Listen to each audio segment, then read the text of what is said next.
Hi, friends. This is the monomer polymer dehydration hydrolysis review.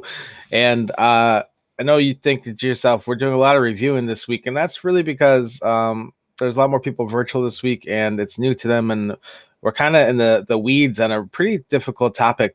And so I want to make sure that we're constantly keeping up with this idea that every day you should probably go back and rethink about the day before and what does it mean, how does this connect, okay?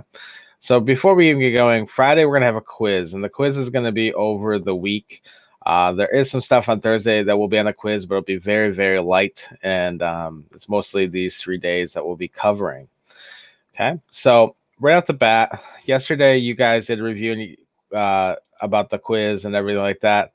That's fine, but we looked at first at are these guys monomers or polymers, and so I wanted you guys to tell me what you thought about these different things. Okay. And so on Monday, we learned that monomers are single units and polymers are when monomers are connected together. So are these guys monomers or polymers? So these are single unit items. So these would be monomers. This Lego house would be a polymer because we're connecting a bunch of monomers together to make something. And this is a good analogy for how macromolecules will work in the next couple of days, in the next couple of weeks, is we're going to have a single item, but how you connect that single item. It might be the same item for all these different things, but how you connect it together definitely makes different things. Like it makes this house, but there was definitely other ways you could have put those blocks together to make other things. Even if you made another house, there was different ways of connecting these together to make another house. Okay. Then we have, is this train a monomer or polymer? And is this train car a monomer or polymer? Well, I'm hoping you get the idea. The polymer is going to be the train here, has multiple different cars connected together, and the monomer is just the individual train car. Now, how you organize the train can mean different things. And so always remember, like the Lego house, how you connect the monomers together can make different things. And then ask you to create your own analogies for monomers and polymers. I'm not really going to grade you on this, but you try to think of something. Think of something that will stick in your head. What is a monomer? What is a polymer?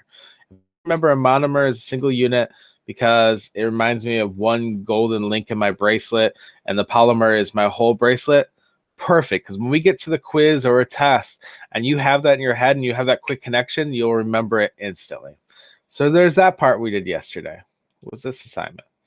Another thing we did is we did some notes on dehydration and synthesis and hydrolysis.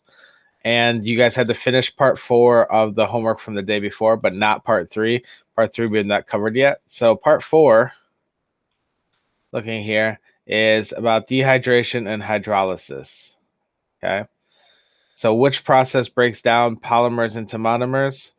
Well, I'm hoping you got hydrolysis. Which process bonds monomers into polymers? That's dehydration synthesis. Which reaction stores energy? Which reaction releases energy? These are good questions that we have not talked quite a lot about yet, but it's something that we are going to have to talk about. Okay. So when you are storing energy, that's when you're building something, you're putting energy into something. That's going to be dehydration synthesis. When you're releasing energy, that is called hydrolysis. Fantastic. And then we are going to go to this guy. This was homework. Just going to review it really quick. It's not going to be turned in or anything. So match the definition of the correct term. We have dehydration synthesis, hydrolysis, monomer, polymer. All right. A large molecule that consists of many subunits called monomers, polymer. Identical or similar subunits of a polymer, monomer. Process and linking monomers to form polymer, dehydration synthesis. Water is found in the products. That means water is being made. Ooh, that's tricky. That's going to be dehydration synthesis. And breaking the covalent bonds between monomers by adding a water molecule, that is hydrolysis. This guy right here, dehydration synthesis. This one, hydrolysis. Reaction 3 produces, like what is it making? This is a maltose and a water. You know it's a maltose because of this line right here. And reaction 4, what is it producing? It's producing 2 glucoses. Well, 1 glucose And I guess we didn't really talk about this yet, but this is technically a glucose as well. Okay, just set up a little bit differently. All right, let's see here. Well, how can you tell if a chemical reaction represents dehydration, synthesis, or hydrolysis? Well, I can tell if chemical reaction represents dehydration synthesis if it's building something. I can see if it's connecting something and water is being made while it's being connected. So the water is being made, this is connected. Hydrolysis, I can represent, oh, this is being broken down into two things by adding water. You can see we added water here. It's kind of small, but you can kind of see it. Explain the following prefixes, suffixes mean. Mono means one, poly means many, mer means unit. DE is one that we did not really go into, but it's a Mr. Urquhart one. It means without or not existent. Hydration means water or having water. So dehydration is without water. Hydro is another word for water. Lysis is a word for digestion or to break down. And synthesis means to make. There's an extra A here. I don't know why. My bad. Simple sugar by itself, that's going to be a monosaccharide. Saccharide means sugar. Simple, mono, that type of thing. General term used to describe a molecule that consists of multiple simple sugars bonded. That's going to be a polysaccharide.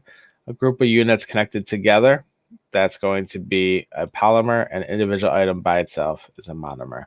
I hope that was easy. I hope we're starting to get this idea of monomer, polymer. I hope dehydration, synthesis, and hydrolysis makes sense. We're going to keep going over it, keep connecting it back and forth the next couple of days.